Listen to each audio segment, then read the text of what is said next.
Okay, the light isn't shut. Vladimir, get back, please. Vladimir, get back. Out. Yes. Okay. Action. Yes. Okay. Hello.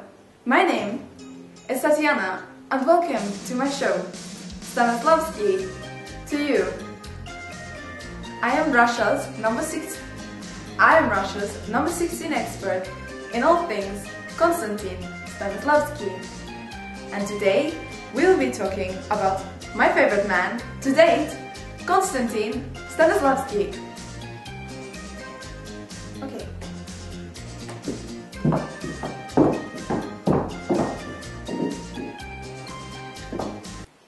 Oh, hello again.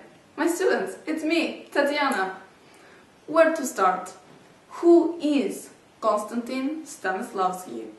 Or maybe I should say, who isn't Konstantin Stanislavsky? That is a Konstantin Stanislavsky joke. Okay. Konstantin Stanislavsky was born into a wealthy family in Moscow, Russia in 1863. His privileged youth allowed him to explore many different artistic outlets, including ballet, puppetry, and most importantly, the theater and the art of acting.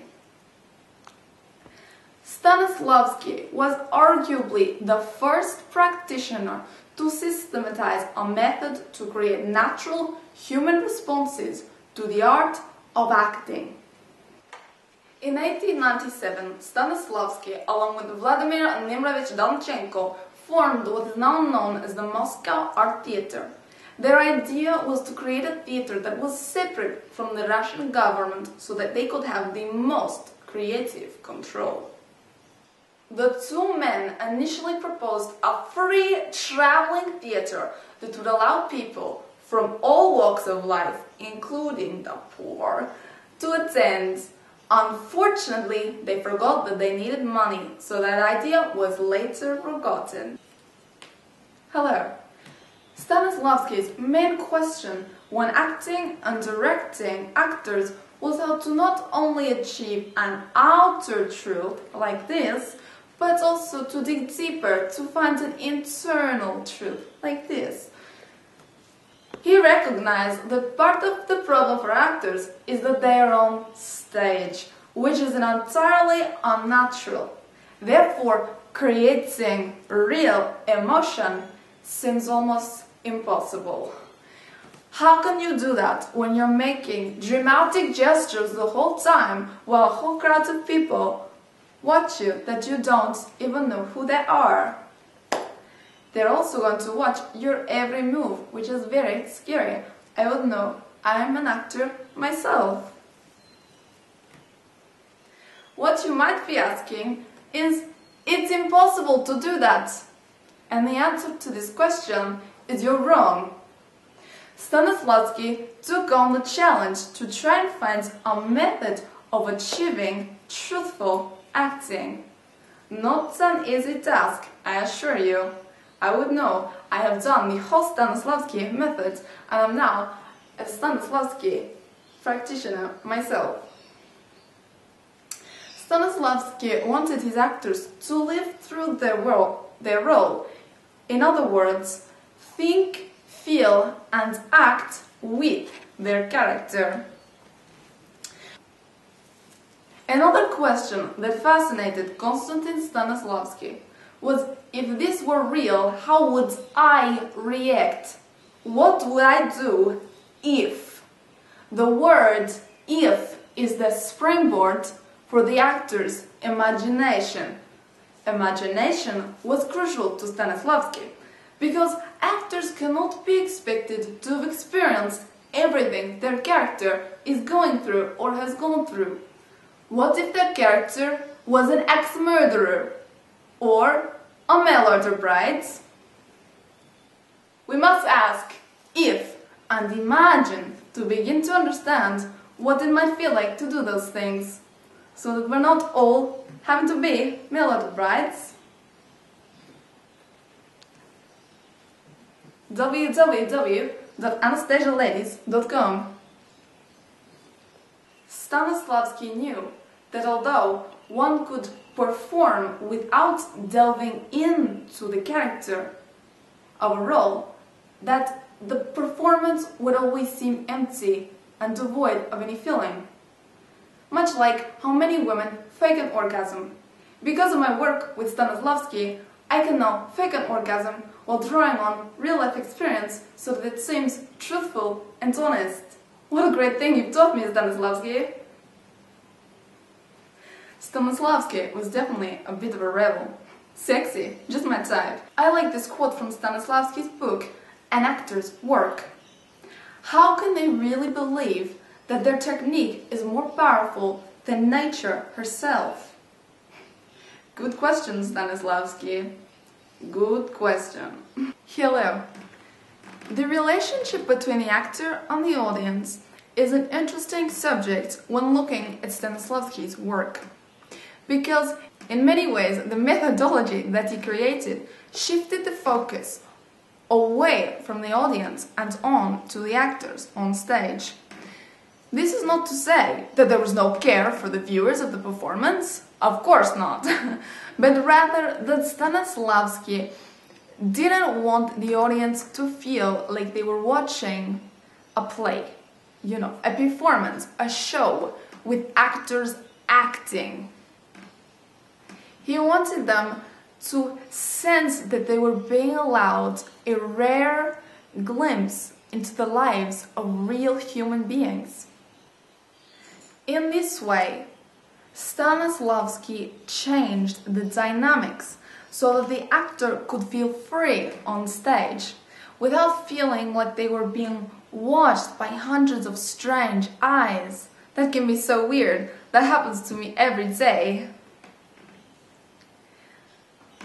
Quite simply, it was the actor's job to believe wholly in what they were doing, so that the audience could also believe that what was going on stage was a real-life moment in time.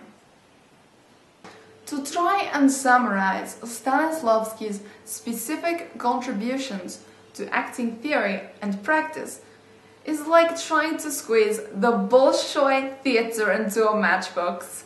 Impossible! Stanislavsky's work was so prolific.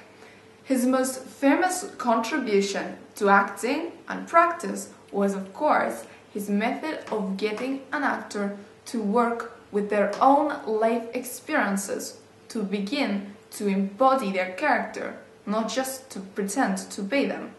Let me clarify that Stanislavsky did not want his actors to chase emotion. He wanted them to be so relaxed and present to their character that the emotion that came to the surface was true and not forced for the sake of drama. To do this, you must be relaxed.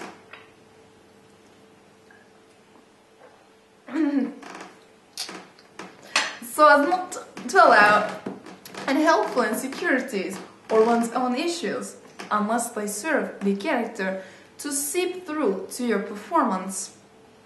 In other words, the actor's job is to be a blank canvas with all the colors of the rainbow at their disposal to create the role and hopefully be in an inner creative state, as Stanislavsky called it.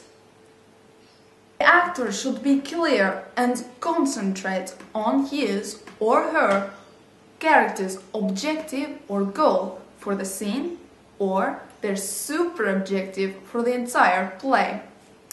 The idea of objective is something that Stanislavsky pioneered, as he recognized that we as human beings do not do anything without having some sort of motive for doing it. Big or small, the objective is the fuel that pushes the character forward. For example, my objective today is to help you learn about Stanislavsky. My super objective is to get a husband from America. How great it would have been to be an actor with Stanislavsky. I'm sure he would have loved me. Another of Stanislavsky's key tools is the 6 fundamental questions. Who? When? Where? Why? For what reason? And how? Now, that may seem quite simple, but when utilized properly, they can create amazing character breakthroughs. Stanislavsky also worked with the art of true listening, inner listening. What am I experiencing internally? Also, listening to the other actor. How do they affect me and my character? The impact that Stanislavsky's work had and continues to have is remarkable, as he formed the foundation for the type of acting that is popular and seen all around the world today. Some of acting's most prolific and extraordinary actors, like Marlon Brando, Stella, Al Pacino, Say Hello to My Little Friend, and Robert De Niro. Are you talking to me? Are you talking to me? Then who the hell else are you talking to? Are you talking to me? Have all used this approach in its various incarnations. It is hard to pinpoint one example of Stanislavsky's work that I feel is most important, as his methods are so detailed and complex. But for me, I love his emphasis on listening. Listening to yourself, the actor. Listening to the character you are portraying. And also listening to your fellow actors on stage or in your scene. That's my favorite. The concept of deep listening stands out to me, and is something that I, as Russia's number 16 expert in Stanislavsky, will adopt in my life as a practitioner as I continue my work. Thank you for your time.